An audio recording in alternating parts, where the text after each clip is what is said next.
علیکم ورحمۃ اللہ وبرکاتہ۔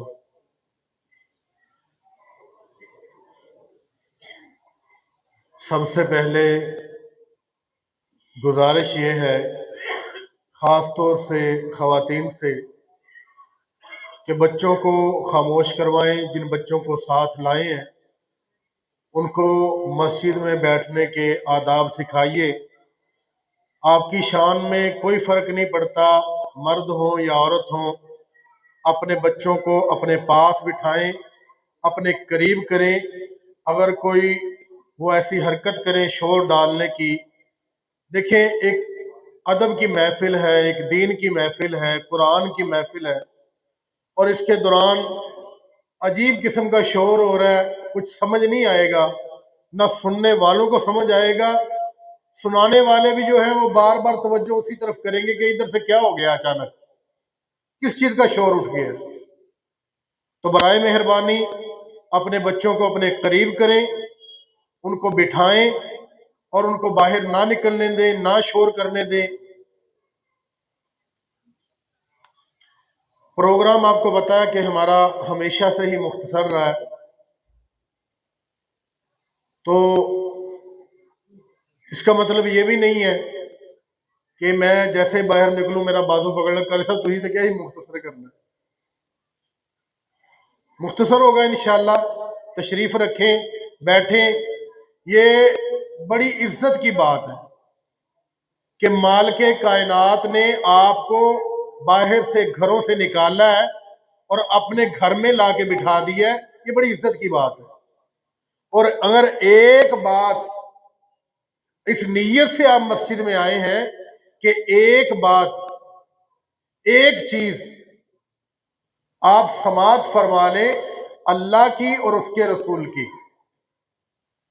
یا کوئی عالم، کوئی طالب علم اس لیے آیا ہے کہ وہ آ کے آپ کو کوئی بات سنا دے، تو دونوں کے لیے ہی اللہ رب العالمین نے حج جیسا ثواب رکھا ہے۔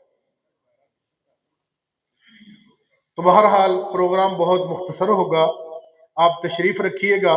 اللہ کے قرآن کی محفل سے اکتایا نہیں کرتے، اپنے دلوں کو کھلا کر کے بیٹھتے ہیں۔ 10 منٹ ہمیں رشتہ داروں میں بھی بیٹھے زیادہ لگ جاتے ہیں، عزیزوں میں بیٹھے زیادہ لگ جاتے ہیں، دوستوں میں 2 2 گھنٹے زیادہ لگ جاتے ہیں۔ تو اللہ کے گھر میں آئے ہیں تو اللہ کی اور اللہ کے رسول کی بات آپ ضرور سماعت فرمائیں گے انشاءاللہ۔ آپ کے قلب، آپ کے اذہان جو ہیں وہ انشاءاللہ اللہ اور اس کے رسول کی باتیں سن کے تر و تازہ ہوں گے، منور ہوں گے۔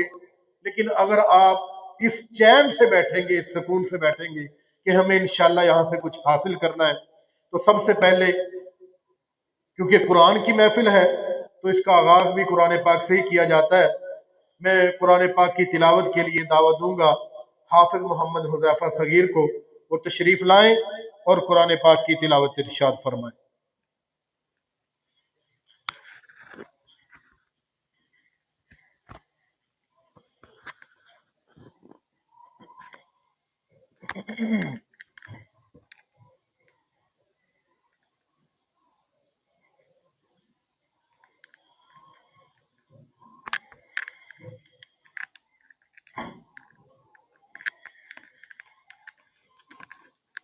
أعوذ بالله من الشيطان الرجيم.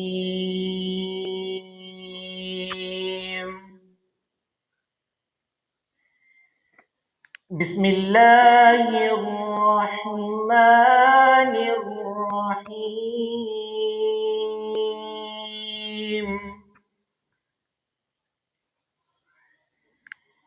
يا بني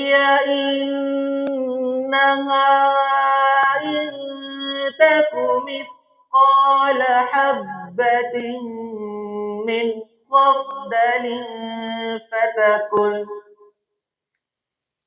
فتكن في صخرة أو في السماوات أو في الأرض يأت بها الله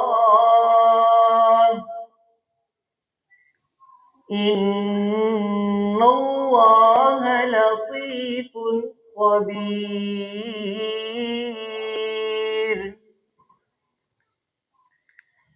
يا بني أقم الصلاة وأمر بالمعروف وانه عن المنكر واصبر على ما أصابك إن ذلك من عزم الأمور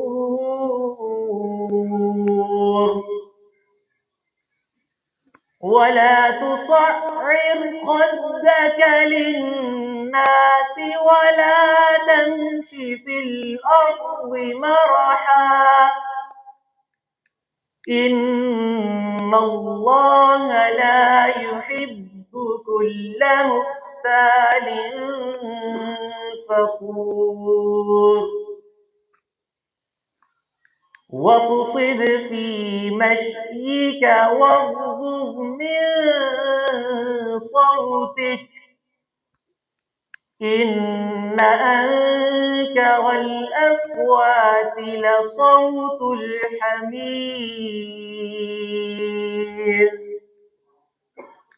صدق الله العظيم